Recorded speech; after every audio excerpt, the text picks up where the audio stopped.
Hello friends, कैसे हो? I hope आप अच्छे होंगे। जैसा कि आप थंबनेल देख चुके हैं, आज हम पर्टिकुलर बात कर रहे हैं रीड और आर्ट रेट में जितने भी क्वेश्चन बने हैं हिंदी से संबंधित उन सभी को देख लेते हैं। लेवल फर्स्ट की बात है, ठीक है। लेवल फर्स्ट में जितने भी क्वेश्चन बने हैं उन सभी को देख लेते हैं। जैसा कि आपको स्क्रीन पर दिखाई दे रहा है, ये पहला क्वेश्चन है कि लिखना सिखाने से पूर्व बालक को चित्रकला सिखाना चाहिए क्योंकि अक्षर भी चित्र ही हैं। इस मत का समर्थन कौन करता है? तो देखो, ये फैक्चुअल क्वेश्चन होते हैं। आपको अगर पढ़ रखा है तो आप आंसर लगा सकते हो। तो इसका राइट आंसर होगा महात्मा गांधी, ठीक है। ये फैक्चुअल क्वेश्चन है। अगला देख लेते हैं। आपका अगला क्वेश्चन बना था कि हरवर्ड उपागम के पद कितने हैं? तो वो आपके 5 है, ठीक है। ये मूल्यांकन के लिए उपयोग किए जाते हैं 5 पद, ठीक है। अगला देख आपका अगला क्वेश्चन बना है शिक्षण में इकाई का संप्रदाय किसकी देन है? तो वो आपके मॉरिसन की है, ठीक है। अगला देख लेते हैं। अगला क्वेश्चन बना है कि भाषाई कौशल का लिखित अभिव्यक्त रूप क्या होगा? तो वो लिखना ही होगा, क्योंकि लिखवाने की बात कर रहा है। अभिव्यक्त से मतलब है कि बोल कर लिखना या लिख, जो भी चीज़ लिखी हुई है तो वो तो हम लिखित ही बोलेंगे। तो ये इसका राइट आंसर इसलिए हो जाएगा लिखित, ठीक है। ये लिखना। अगला है ढका उच्चारण स्थान वो मूर्धा होता है, ठीक है। रिटूट सरनाम मूर्धा, ये सूत्र के अकॉर्डिंग हो जाता है। अगला क्वेश्चन देख लेते हैं। पाठ्य पुस्तक का अध्ययनात्मक पक्ष कौन सा होता है? तो वो होता है आपका प्राक कथन। जैसे आप बुक का पेज खोलते हैं तो वहाँ पे प्राक कथन दिया हुआ होता है कि किस जो बुक बनाई गई है किस संदर्भ में कौन सा राइटर है और किस किस के लिए उपयोगी है। तो वो ऐसी चीज़ें होती हैं तो उन्हें बोलते हैं प्राक कथन, ठीक है। अगला देख लेते हैं। वैचारिक सामग्री है जो आपको सोचने पे मजबूर कर दे, चिंतन पे विचार करने, तो उसे बोलते हैं मूल विषय वस्तु, ठीक है। ये होगा इसका राइट आंसर। अगला देख लेते हैं। ये कह रहा है द्रव्य श्रव्य साधन कौन सा है? तो इसमें से होगा चलचित्र। आपको ध्यान हो, चलचित्र को इंग्लिश में बोलते हैं फिल्म, या नहीं वीडियो के साथ आवाज़ भी आती है उसे बोलते हैं चलचित्र, ठीक है। अगला देख लेते हैं। अगला क्वेश्चन बनाता है नाटक का संबंध किस ज्ञानेंद्रिय से है? ज्ञानेंद्रियों का तात्पर्य ये है कि हमारी 5 ज्ञानेंद्रिय है, तो उनमें से कौन सी है जो नाटक से संबंधित है? तो आपकी है कान और आँख, यानी आँख से देखते हैं कान से सुनते हैं, तो ठीक है। अगला देख लेते हैं। सत्र की समाप्ति पर प्रयुक्त मूल्यांकन को क्या कहते हैं? तो उसे बोलते हैं संकलनात्मक मूल्यांकन, यानी इसे इंग्लिश में सुमेलेटिव बोलते हैं और इसका पर्याय हो जाता है योगात्मक मूल्यांकन, ठीक है। तो राइट आंसर होता है ये डी। इसी योगात्मक मूल्यांकन को आपको ध्यान हो तो इसे सत्र के अंत में जो परीक्षा होती है वो जब लिया जाता है, परीक्षा ली जाती है, उसे ही बोलते हैं योगात्मक मूल्यांकन। तो आपका अगला क्वेश्चन बनाता है कि ब्लू प्रिंट ढांचा तैयार करने में उपयोगी नहीं है। तो इसमें होगा शिक्षण जो निर्मित सामग्री है वो उपयोग नहीं की जाएगी, बाकी सभी ले सकते हैं हम, ठीक है। तो अगला क्वेश्चन देख लेते हैं। जो आपका अगला क्वेश्चन है कि उपचारात्मक शिक्षण क्या है? तो उपचारात्मक शिक्षण आपको ध्यान हो निदान के बाद उपचार किया जाता है, तो ऐसा ऑप्शन छाड़ना होता है जिसमें कठिनाइयों को दूर करने की बात करी जा रही हो या उपचार की बात की जा रही है, ठीक है। तो अध्यापन संबंधी कठिनाइयों को दूर करते समय शिक्षण किया जाना चाहिए, ऐसा ये मतलब ऑप्शन बता रहा है कि हमें ऐसा करना चाहिए। तो अकॉर्डिंग टू ये राइट आंसर हो जाएगा क्योंकि यही बात कर रहा है कठिनाइयों को दूर करने की, ठीक है। अगला देख लेते हैं। अब है ये आपका गद्यांश है 51 से और आपका 55 तक। तो आपको गद्यांश पढ़ना होता है, इन्हीं के अकॉर्डिंग आपसे पूछे जाते हैं उपसर्ग, संधि, प्रत्यय और समास और संधि भी हो जाती है इसके अंदर, और भी कुछ जैसे मुहावरे, लोकांगती, तो इनसे भी क्वेश्चन बन जाता है। तो देख लेते हैं क्या बना है पहला क्वेश्चन। वह शब्द बताइए जिसमें 2 उपसर्ग हैं। तो आपको इसमें से छांटना होता है कि जिसमें 2 उपसर्ग है, तो यही है क्योंकि इसमें एक निर बनेगा एक वियोगपद बनेगा, यानी निर प्लस वी प्लस रोध, ऐसे हो जाएगा निरोध, ठीक है। तो इसके बाद 2 उपसर्ग हो गए, आगे से उपसर्ग आगे ही लगते हैं, ठीक है। अगला क्वेश्चन देख लेते हैं जो गुना है कि इनमें से जातिवाचक संज्ञा से भाववाचक संज्ञा का उदाहरण है। तो वो है आपका दानव है, ये जातिवाचक है और इससे भाववाचक बनेगा दानवता, ठीक है। अगला देख लेते हैं कि मौलिक शब्द किस वाक्यांश के लिए प्रयुक्त हुआ है? तो मौलिक का मतलब होता है यूनिक, यानी जो मूल जो किसी की नकल ना हो, ठीक है। तो राइट आंसर हो जाएगा ये नंबर ऑप्शन। अगला देख ले। अगला क्वेश्चन बना है कि इनमें से आकाश का सही पर्याय क्या है? तो आकाश का सही पर्याय होगा वो होगा आपका व्योम, ठीक है। अगला क्वेश्चन क्या बना है वो दी देख ले। आसपास शब्द में कौन सा समास है? तो आसपास में समास होगा वो होगा आपका द्वंद्व, आस और पास, ठीक है। अगला देख लेते हैं। देखो अगला फिर गद्यांश आ गया 56 से आपको 60 तक दिया हुआ है, इनसे क्वेश्चन बनेंगे, आपको छाट के बताना होता है, ठीक है। तो देख लेते हैं पहला क्वेश्चन क्या बना है। 56 नंबर क्वेश्चन बना है कि अनर्थकारी शब्द का अभिप्राय क्या है? तो इस गद्यांश को पढ़ते हो तो आपको मालूम होगा इसका मतलब होता है अनिष्ट करने वाला, ठीक है। अगला देख लेते हैं। अगला क्वेश्चन बना था कि निम्न में से कौन सा शब्द पुल्लिंग के रूप में प्रयुक्त हुआ है? तो वो हुआ आपका अभिमान, ठीक है। अगला देख लेते हैं।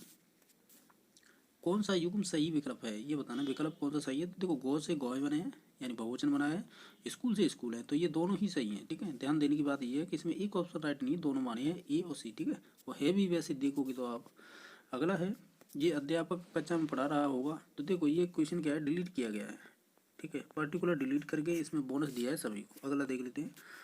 अगला क्वेश्चन है कि प्रणाली शब्द का सही अर्थ क्या है। तो प्रणाली शब्द का सही अर्थ होता है पद्धति भी होता है और परंपरा है, यानी इसका ए भी सही है और सी भी सही है, यानी दोनों राइट आंसर माने, ठीक है। तो इसका ये 2018 से वो देख लिए हैं, लेकिन कुछ पेपर क्वेश्चन छूट गए हैं, क्योंकि जो 9 क्वेश्चन छूटे हैं वो फोटो कॉपी यानी जो भी फोटो नहीं है उसका तो अकॉर्डिंग टू नहीं वो करा पा रहे हैं, और कोई दिक्कत नहीं है। अगला क्वेश्चन पेपर देख लेते हैं जो 2016 का है, ठीक है। ये 2016 का स्टार्ट करते हैं। अब देखो, अब ये आपको स्क्रीन पर दिखाई दे रहा है, ये 2016 का पेपर है, ठीक है। पंथ की परीक्षा 16 में हुई थी, लेकिन आपको पेपर से ही जो क्वेश्चन है वो देख लेते हैं पेपर वाले। जो 31 नंबर क्वेश्चन बनाता है, लिखित अभिव्यक्ति का साधन नहीं है। तो लिखित अभिव्यक्ति का साधन नहीं है वो पूछा है वाद विवादों का, यानी वाद विवाद में लिखित की बात कहाँ पे हो रही है, ना अभिव्यक्ति की बात हो रही है। चलो अभिव्यक्ति की मान लेते हैं, चर्चा परिचर्चा हो रही होगी, लेकिन लिखित की बात नहीं हो रही है। और ऑप्शन को देखो ध्यान से, तो पत्र लेखन में हम लिख सकते हैं, निबंध में भी लिख सकते हैं कि वो लेखन की बात हो रही है, और नाटक में भी लेखन की बात हो रही है, लेकिन वाद विवाद में कहीं लेखन की बात नहीं हो रही है। ऐसे भी कर सकते हैं, ठीक है। अगला देख लेते हैं। बालकों को लिखना सिखाने से पहले यह आवश्यक है, क्या है, तो उन्हें लेखन संबंधी जिज्ञासा उत्पन्न करवानी चाहिए। तो इसका राइट आंसर सी हो जाएगा, ठीक है। अगला क्वेश्चन बनाते हैं कि प्रिंट जो मीडिया में सम्मिलित नहीं किया जा सकता, तो वो किसे नहीं किया जा सकता, तो वो नहीं किया जा सकता पाठ्य पुस्तक को, ध्यान देने वाले था, ठीक है। और बाकी सभी पत्रिकाओं में उपयोग किया जा सकता है। ये साइट क्या है, साइट ये क्या है कि ये जैसे शिक्षा से संबंधित एक कह सकते हैं, ये दूरदर्शन का उपग्रह है। तो ये बी नंबर ऑप्शन इसका राइट हो जाएगा, ठीक है। अगला देख लेते हैं। आपका अगला क्वेश्चन बना था कि वस्तुनिष्ठ प्रश्नों की उपयोगिता का प्रमुख कारण क्या है। रटाई से मुक्ति, पाठ्यपुस्तक का व्याप्ति, या निष्पक्ष मूल्यांकन, या विद्यार्थियों का हित। तो देखो इसमें से जो ऑप्शन नंबर सी है वो कहीं ना कहीं सबसे बेस्ट ऑप्शन लग रहा है, एप्रोप्रिएट, ठीक है। तो हम जाएंगे सी नंबर ऑप्शन पे, यानी निष्पक्ष मूल्यांकन होता है वस्तुनिष्ठता से, ठीक है। अगला देख रहे हैं। विचारों की अच्छी अभिव्यक्ति किस प्रकार के प्रश्नों से हो सकती है। तो विचारों की अभिव्यक्ति अच्छे प्रकार से क्वेश्चनों की हो सकती है, तो वो हो सकती है निबंधात्मक, मतलब अपने भावों को हम व्यक्त करके लिख सकते हैं उसमें। अगला है कि किसमें मूल्यांकन प्रक्रिया को त्रिमुखी बताकर त्रिकोण के रूप में व्यक्त किया है, तो वो बी.एस. ब्लूम ने किया है। किसने, बी.एस. ब्लूम ने। अगला देख लेते हैं। आपका अगला क्वेश्चन बनाता है उपचारात्मक शिक्षण के द्वारा क्या होता है। तो उपचारात्मक शिक्षण के द्वारा होता है छात्रों की कमजोरियों का निदान कर उसे दूर करने के लिए शिक्षण कराते हैं, ठीक है। तो ऑप्शन नंबर सी हो जाएगा राइट आंसर। अगला देख लेते हैं। तो उच्चारण सुधारने का कार्य किन कक्षाओं में करना चाहिए। तो वो प्राथमिक कक्षाएं या प्राइमरी की जो कक्षाएं होती हैं उनमें करना चाहिए, ठीक है। ये है आपका गद्यांश से क्वेश्चन है, आपको 40 से 44 तक छांटने होते हैं। देख लेते हैं किस टाइप के क्वेश्चन रहे हैं। वह शब्द बताइए जिसमें संधि और प्रत्यय दोनों का प्रयोग हुआ है। तो वो है आपका ध्वंसांश। इसमें दीर्घ संधि होगी, ध्वंस प्लस अवशेष, उसमें ऊ प्रत्यय कर सकते हैं, क्योंकि और कोई इसमें लॉजिक लग नहीं रहा है। जैसे मान लो मैं अब करके बता दूं, ध्वंस प्लस अवशेष, अवशेषों शब्द बचेगा, यानी जैसे अवशेष होता है दीर्घ संधि करोगे तो, लेकिन अवशेषों उसमें दे रखा है ऑप्शन में, तो हम देखते हैं कि इसे और किस टाइप से कर सकते हैं। अब इसमें देखो संधि तो होगी दीर्घ, प्रत्यय बताना है, तो अब ये कह सकते हैं कि ये गुण हो रही है संधि, यानी गुण का मतलब है गुण संधि इसलिए हो रही है क्योंकि ओ आ रहा है पीछे, तो हम कह सकते हैं लास्ट में ऊ प्रत्यय बचेगा। तो अब ये इसमें पूछा तो है नहीं कि प्रत्यय पर्टिकुलर बताओ कौन सा है, लेकिन ये पूछा है कि प्रत्यय और संधि कौन से में, तो बी नंबर ऑप्शन में। अगला क्वेश्चन होना था निम्न में से वह शब्द बताइए जिसमें समास और उपसर्ग का प्रयोग हुआ है। तो देखो आत्मनिर्भरता में भी समास उपसर्ग है, कर्मयोगी में भी समास उपसर्ग है, इसलिए ये क्वेश्चन किया गया था डिलीट, ठीक है। सभी को मिला था बोनस इस पर, ठीक है। चलो अगला देख लेते हैं। वह तत्सम शब्द बताइए जिसके साथ उपसर्ग और प्रत्यय दोनों प्रयुक्त हुए हैं। तो आप देखो डी नंबर, वी तो उपसर्ग हो जाएगा, इसमें इत प्रत्यय हो जाएगा, ठीक है। वी उपसर्ग इत प्रत्यय, तो विखंडित में खंड शब्द मूल शब्द हो जाएगा, ठीक है। कर्म तत्पुरुष समास का उदाहरण निम्न में से कौन सा है। तो वो लोह पुरुष होगा, ठीक है, क्योंकि इसमें कर्म तत्पुरुष समास में लोह पुरुष होगा इसका ऑप्शन, ठीक है। अगला देख लेते हैं। अगला होगा निम्न में से कौन सा तत्सम है। तो तत्सम है, इसमें देखो स्वतंत्रता भी है, श्रद्धा भी है, ठीक है। ये दोनों ऑप्शन राइट है, यानी ए और बी। अगला देख लेते हैं। आपका अगला क्वेश्चन है फिर बना है 45 से लेकर 49, ये गद्यांश है, आपको छांटना होता है। ये गद्यांश में क्या क्या दे रखा है वो पढ़ना होता है, उसके अकॉर्डिंग ही क्वेश्चन नीचे पूछे जाते हैं। तो देख लेते हैं पहला क्वेश्चन क्या रहा है कि इनमें से कौन सा स्त्रीलिंग नहीं है, नहीं पूछा है, ध्यान देने की बात है। तो इसमें कलेवा है वो एक कह सकते हैं स्त्रीलिंग नहीं है, बाकी सभी है, ऐसे कह सकते हैं। यानी हमें ये बताना है कि स्त्रीलिंग नहीं है, तो सिंपल सा है, सी नंबर कलेवा स्त्रीलिंग नहीं है। अगला देख लेते हैं, कुसुम शाम को घर गई, वाक्य में कौन सा काल है, गई। यानी आप देखो ये सामान्य भूतकाल की बात कर रहा है, ठीक है, गई, ठीक है। अगला देख लेते हैं कि कारक चिन्हों के प्रयोग के बावजूद भी इनमें किस शब्द का बहुवचन नहीं बन सकता। तो वो आप एक ध्यान से देखो, घी का नहीं बनेगा, ठीक है, किसका नहीं बन सकता है, घी का। अगला देख लेते हैं,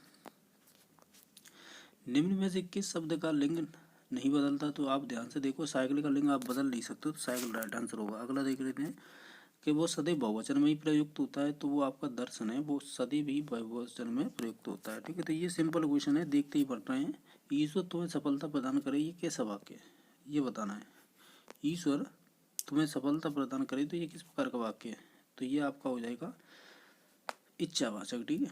अगला देख लेते हैं, ये है कि मेरा छोटा भाई है प्रशांत धार्मिक पुस्तक हर एक पढ़ता है। तो इस वाक्य में विधेय का विस्तार बताइए। देखो, एक होता है उद्देश्य जिसे कर्ता बोलते हैं, विधेय का मतलब होता है क्रिया, क्रिया और क्रिया का विस्तारक, ठीक है। तो इसमें से ध्यान से देखो, तो यहाँ से देखो ये क्रिया का विस्तारक है, तो ये है विधेय, ठीक है। तो यही पूछा है, तो राइट आंसर हो जाएगा बी नंबर ऑप्शन। अगला देख लेते हैं, आपका अगला क्वेश्चन बना के संरचना के आधार पर किए गए वाक्यों के वर्गीकरण में इनमें से कौन सा प्रकार नहीं है। देखो, एक तो सरल वाक्य होता है, एक होता है मिश्र वाक्य, एक होता है संयुक्त। तो आज्ञार्थक वाक्य वो क्या है, वाक्यों के वर्गीकरण का प्रकार नहीं है, ठीक है, संरचना के आधार पर, ठीक है। चलो अगला देख लेते हैं, अगला क्वेश्चन है जो बना है कि सुदामा के तंदुल का अर्थ क्या है। तो ये है सामान्य किंतु प्रेम पूर्वक पेट, सामान्य लेकिन सामान्य किंतु प्रेम पूर्वक पेट, यही हुआ सुदामा के तंदुल, ठीक है। अगला देख लेते हैं 54 नंबर क्वेश्चन क्या है, खरी मजूरी चौका काम का अर्थ क्या होता है। तो इसका अर्थ होता है कि पूरी मजदूरी देने पर अच्छा काम होता है, ठीक है। तो बी नंबर ऑप्शन हो जाएगा। अब आ जाओ शिक्षण विधियों पर, हिंदी से भाषा शिक्षण की विधि है, ये बताना है। तो ये सभी हैं, यानी ये भी है, ये भी है और ये भी है, ठीक है, यानी उपयुक्त सभी हो जाएगी विधियाँ। अगला देख लेते हैं कि गृह कार्य का मुख्य उद्देश्य क्या होता है। तो गृह कार्य का मुख्य उद्देश्य होता है पढ़ाई गई पाठ को दोहराने का अवसर प्रदान करना, ठीक है। अगला है कि भाषा शिक्षण के उपागम होते हैं, तो वो आपको बताना है, ये दोनों हो गए, यानी पाठ संसर्ग होता है और रचना शिक्षण भी होता है। अगला देख लेते हैं, भाषा के भंडार यानी शब्द भंडार में वृद्धि करने का उपाय क्या हो सकता है। तो हम बताएं, इसमें होगा शिक्षक के द्वारा अच्छे नए और शब्दों का प्रयोग करना, ठीक है। तो सी नंबर ऑप्शन राइट होगा। आगमन विधि के कितने रूपों में संख्या है, ठीक है। तो ये आपकी होगी ये होगी 2, ठीक है, यानी 2 होगी। लेकिन इससे पहले मैंने जो क्वेश्चन कराया ना कि मतलब छात्रों के शब्दों में वृद्धि करने के लिए या शब्दों के भंडार में वृद्धि करने का उपाय क्या है, तो ये उपयोग सभी होगा, क्योंकि शब्दकोश का भी उपयोग किया जाता है, छात्रों को स्वाध्याय के लिए प्रवृत्ति बढ़ाई जा सकती है, शिक्षकों के द्वारा अच्छे नए शब्दों का प्रयोग किया जाए, यानी इसका राइट आंसर होगा डी नंबर, ठीक है। ध्यान देना, वो गलती हो गई, कोई बात नहीं। अगला क्वेश्चन देख लेते हैं, शिक्षण कौशल का उपयोग किया जाता है। तो शिक्षण कौशल का उपयोग हम देखो कक्षा के अंदर भी करते हैं, कक्षा के बाहर भी करते हैं, यानी इसका राइट आंसर हो जाएगा सी नंबर ऑप्शन।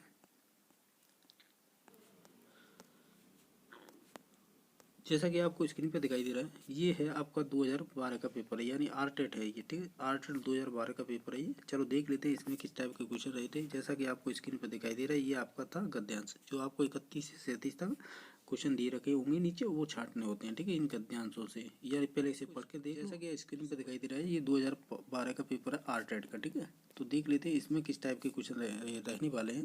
जैसे 31 से आपको 37 दे रखे हैं, ये गद्यांश आपको पढ़ना होता है, समझना होता है, इसके आधार पर आपको क्वेश्चन लगाने होते हैं। तो 31 नंबर क्वेश्चन है कि प्रमुखापेक्षिता का क्या अर्थ है। तो दूसरों से आशा रखना इसका राइट आंसर होगा। अगला क्वेश्चन बना था कि कौन सा शब्द स्त्रीलिंग नहीं है। तो वो आपका प्रयोग जो शब्द है वो स्त्रीलिंग नहीं है। अगला देख लेते हैं, कौन एक वचन है। तो आपको इसमें दिखाई दे रहा है सी नंबर ऑप्शन, यानी सी नंबर ऑप्शन है वो है अच्छे, यानी यही है जो एक वचन है, बाकी सभी बहुवचन है। कीमत का बहुवचन क्या होगा। तो वही कीमतों का बहुवचन होता है एक सेकेंड, कीमतों का बहुवचन होगा, वो होगा आपका कीमतों, ठीक है। बी नंबर ऑप्शन हो जाएगा राइट। अगला है माध्यम का बहुवचन क्या होगा, तो माध्यम का बहुवचन होगा माध्यमों, ठीक है। अगला क्वेश्चन है कि अच्छे निधि का अर्थ क्या होता है। अच्छे निधि का अर्थ होता है कभी खत्म न होने वाली संपत्ति, अच्छे निधि, ठीक है। अगला देख लीजिए, फिर आ गया गद्यांश, आपको फिर आगे छाटने होते हैं, इस गद्यांश को देख लें एक बार। फिर 38 से 44 तक हम क्वेश्चन करेंगे, वो अब गद्यांश के आधार पर ही करेंगे, ठीक है। जैसा कि पहला क्वेश्चन है कि निम्न में से कौन सा तत्सम है, तो तत्सम है आपका शून्य, ठीक है। अगला देख लेते हैं कि विदेशी शब्द है, तो विदेशी शब्द आपका देखो तालाब भी है और खुद भी है, तो यानी ये दोनों हैं राइट, सी और डी दोनों ही राइट आंसर हैं। अगला देख लीजिए, जमीन का पर्यायवाची नहीं है, ये पूछा है, तो जमीन का पर्यायवाची नहीं होगा बेटअप, ठीक है। जीवित का विलोम है, तो जीवित का विलोम क्या हो सकता है, जीवित का विलोम होगा मृत। अगला है कि कौन सा शब्द प्रत्यय नहीं है, तो ये बताना कौन सा शब्द प्रत्यय नहीं, तो वो पीढ़ी नहीं है, ठीक है। तो अगला देख लेते हैं कि मिलजुल समास का विग्रह क्या होगा, तो मिलजुल का समास विग्रह होगा मिल और जुल, यानी बी नंबर ऑप्शन राइट हो जाएगा।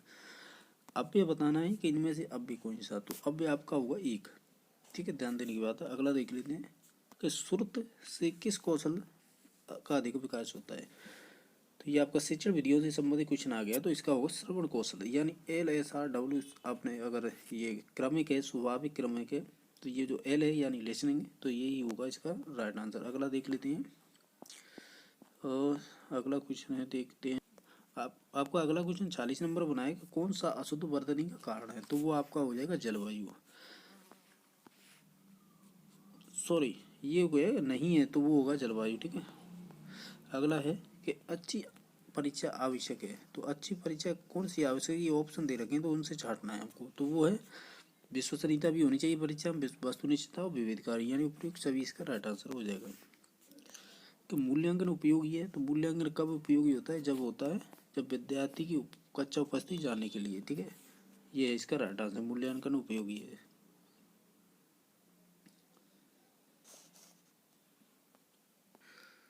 ये भी क्वेश्चन शायद मैंने गलत करा दिया है, ये नहीं होगा, ठीक है। इसका राइट आंसर पहला ऑप्शन होगा, यानी विद्यार्थी की प्रगति जानना होता है मूल्यांकन का मतलब, ठीक है। चलो अगला क्वेश्चन देख लेते हैं। यदि कोई विद्यार्थी अशुद्ध लिखता है तो आप क्या उपचार करेंगे, तो हम उसका उपचार करेंगे उपचारात्मक शिक्षण, क्योंकि उसमें ये कमी तो मालूम पड़ेगी, यानी वो अशुद्ध लिखता है तो कमियों को जानते तो निदान हो जाता है, लेकिन वो कमियों को बस हम जान चुके हैं, अब उसका करेंगे हम उपचार, तो यानी बी नंबर ऑप्शन होगा राइट आंसर। आपका अगला क्वेश्चन है कि मेरा मित्र राकेश बहुत अच्छा चित्रकार है, इस वाक्य में विधि क्या है, यानी क्रिया का विस्तारक होता है वो विधि होता है, तो वो होगा विधि है, उद्देश्य और विधि है, तो इसका राइट आंसर होगा ये, यानी बहुत अच्छा चित्रकार, तो यही राइट आंसर हो जाएगा, ठीक है। अगला देख लेते हैं, सरल अगर जाति वाक्य सरल वाक्य, ठीक है। अगला क्वेश्चन देख लेते हैं। आपका अगला क्वेश्चन बनाए, लंका का राजा रावण बहुत विद्वान था, तो रेखांकित शब्द है, तो अंश है रेखांकित, तो रेखांकित शब्द क्या है ये बताना, ये क्रिया का विशेषण पदबंध है, ठीक है। सॉरी ये नहीं होगा, संज्ञा पदबंध है, क्योंकि संज्ञा लंका का राजा रावण, यानी इस रावण से पहले की विशेषता बता रहा है, तो ये है संज्ञा पदबंध है, ठीक है। अगला देख लेते हैं कि पारा उतारना मुहावरे का अर्थ है, तो इसका मतलब क्रोध कम करना है। अगला देख लेते हैं, आंख फेर लेना अर्थ क्या है, तो आंख फेर लेने का अर्थ होगा आपका उदासीन हो जाना, ठीक है। अगला देख लेते हैं। आपका अगला क्वेश्चन बनता है कि हाँ, कोयले की दलाली में हाथ काले होने का अर्थ क्या है, तो ये बताना है, तो इसका होगा खराब काम का परिणाम भी खराब ही होता है, ठीक है। अगला क्वेश्चन बनता है कि भाषा क्या है, तो भाषा एक अर्जित संपत्ति है, ठीक है। अगला देख लेते हैं, 57 भाषा शिक्षण में बहुमुखी प्रयास का क्या अभिप्राय है, तो बहुमुखी अभिप्राय मतलब बहुमुखी प्रयास का अभिप्राय होता है आगमन विधि का प्रयोग करना, ठीक है। इसका सॉरी ये गलती क्यों हो रही है बार बार, इसका राइट आंसर होगा सभी विषयों के शिक्षण में भाषा पर बल देना, ठीक है, यानी सी नंबर ऑप्शन होगा इसका राइट आंसर, ठीक है। ये है अनुकरण विधि रचना के लिए प्रयुक्त है, तो ये आपका ऑप्शन होगा प्रारंभिक स्तर पर होती है अनुकरण विधि, ठीक है। अगला देख लेते हैं।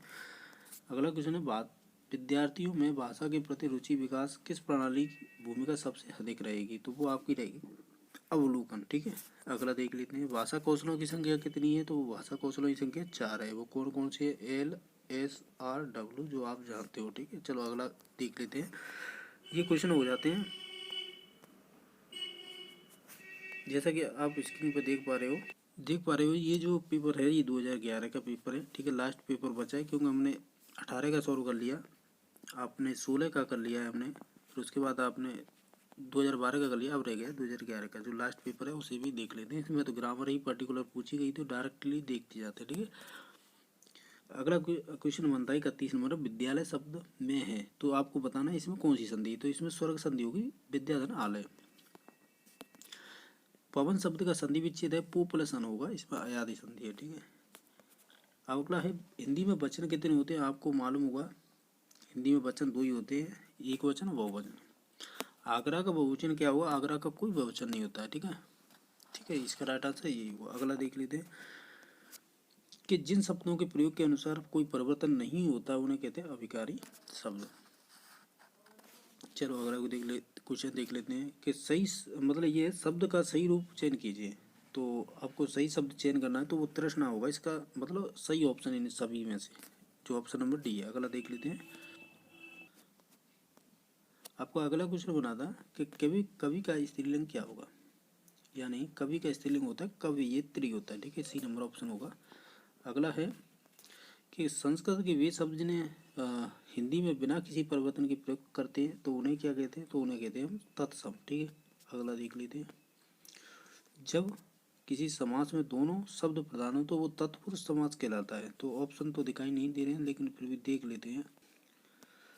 जो आपका 39 नंबर क्वेश्चन था ये कह रहा है कि जब किसी समास में दोनों पद प्रधान हो तब होता है द्वंद्व। मैंने आपको बताया था वो तत्पुरुष, जब उत्तर पद प्रधान हो यानी दूसरा पद प्रधान हो तब होता है तत्पुरुष, लेकिन दोनों पद प्रधान हो तो होता है द्वंद्व। ठीक है, चलो अगला देख लेते हैं कि शुद्ध शब्द कौन सा है। तो शुद्ध शब्द आपको अगर दिखाई दे रहा तो उज्ज्वल सही है, डी नंबर ऑप्शन। अनुरक्त, अनुरक्त का विलोम क्या होगा? अनुरक्त का विलोम होगा विरक्त। ठीक है, अगला देख लेते हैं कि निम्न में से कौन से समूह शब्द में सभी या सभी कह लो या सब शब्द तत्सम है। ठीक है, तो इसका जो राइट आंसर होगा वो होगा शर्करा, पवन, ज्येष्ठ और अग्नि, यही राइट आंसर होगा। ठीक है, अगला देख लेते हैं, किस शब्द में को उपसर्ग नहीं है? तो वो आपके कुशल में, बाकी में है लेकिन कुशल नाम है। ठीक है, अगला है इन प्रत्ययों का प्रयोग किस शब्द में हुआ? इन प्रत्यय का, यानी इन है जो उस इन का प्रत्यय का किस में उपयोग हुआ? तो वो है पर्यायरण में। ठीक है, चलो अगला क्वेश्चन देख ले। ये क्वेश्चन कह रहा है कि जिसका पहला पद संख्यावाची हो और किसी समूह का विशेष का बोध कराए तो वो द्विगु समास होता है। पहला यानी संख्यावाची होगा और बाद का समूह का बोध कराएगा। अगला क्वेश्चन बना है कि द्वंद्व समास है, तो आपको द्वंद्व समास बताना है। तो नर और नारी होता है तो द्वंद्व समास होता है और शब्द जुड़ जाता है इसमें। ठीक है, आपका अगला क्वेश्चन बना था कि नगर में रहने वाले को क्या कहेंगे? शहरी कहेंगे, नागर कहेंगे या नगर वधु कहेंगे या कहेंगे आप नौकर? तो हम जानते हैं कि नगर में रहने वाले को हम नागर बोलते हैं। ठीक है, चलो अगला देख लेते हैं, जातिवाचक संज्ञा नहीं है वो बताना है। तो यानी इसमें शैशव है वो जातिवाचक संज्ञा नहीं है। अगला देख लेते हैं, निम्न में से कौन सा वाक्य में संप्रदान कारक है? संप्रदान के लिए होता है तो देखते हैं, तो राजा ने निर्धनों को कंबल दिए, तो यानी ये क्या कह रहा है? अपादान के लिए यानी गरीबों के लिए दिए। अगला देख लेते हैं 50 नंबर क्वेश्चन, स्वतः ही यानी वह स्वतः ही जान जाएगा मैं वह सर्वनाम कौन सा है? तो वह सर्वनाम है निजवाचक। ठीक है, अगला देख लेते हैं, अगला क्वेश्चन बनाता है कि संयुक्त क्रिया का उदाहरण कौन सा है? तो संयुक्त क्रिया का उदाहरण होगा आपका सी नंबर ऑप्शन है, तुम प्रतिदिन पढ़ने आया करो। अगला क्वेश्चन बना है सरल या साधारण वाक्य किसे कहते हैं? तो परिभाषा पूछी है और उनके फैक्ट पूछे, यानी कह सकते हो विशेषताएं, जिसमें एक उद्देश्य, एक विधि और एक क्रिया हो, तो यही राइट आंसर होगा 4 नंबर ऑप्शन। अगला देख लेते हैं, अगला क्वेश्चन बना था मोहन बाजार जा रहा है, वाक्य में उद्देश्य बताइए। तो कर्ता का विस्तार का ही उद्देश्य कहलाता है, विधेय होता है वो क्रिया होती है। तो हमें पता है इसमें से मोहन है कर्ता। निम्नलिखित में से मिश्रित वाक्य बताना है, तो मिश्रित वाक्य होगा इसमें से देख लेते हैं। आपको ऑप्शन नंबर डी को ध्यान से देखो, मैंने सुना है कि शब्द से जुड़ता है और नीना का पास मतलब नीना पास हो गई, तो इसका राइट आंसर हो जाएगा डी नंबर ऑप्शन। अगला क्वेश्चन है किस किसी कथन को उद्धत करते समय किस विराम चिन्ह का उपयोग करना चाहिए? उद्धत करते समय, समझ रहे हो ना? तो उद्धत करेंगे तो अवतरण या उद्धरण चिन्ह का ही उपयोग करेंगे, ठीक है। सही विराम चिन्हों का मतलब सही विराम चिन्ह वाला वाक्य है वो चूज करना है आपको। तो इसमें से होगा जो पत्र आज आया है ना वो कहाँ है, तो यही राइट आंसर होगा, यानी पहला नंबर ऑप्शन ए। सिर को सामने देखकर फिल इन द ब्लैंक्स यह वाक्य किस मुहावरे को पूर्ण करेगा? तो ये करेगा मेरे प्राण सूख गए, ठीक है। अगला क्वेश्चन में सही मुहावरा बताना है आपको इसमें से। तो सही मुहावरा होगा सी नंबर, आंख में धूल झोंकना। ये कहीं ना कहीं सही है, ठीक है। अगला क्वेश्चन है हाथ न आना मुहावरे का निकटतम अर्थ बताना है। तो हाथ न आना तो मतलब पकड़ में ना आना। सिर फिर जाना अभिप्राय है, सिर फिर जाने का अभिप्राय होता है अहंकारी हो जाना। इस प्रकार जितने भी 120 क्वेश्चन थे वो हमने सॉल्व कर लिए, ठीक है। और वीडियो देखने के लिए धन्यवाद।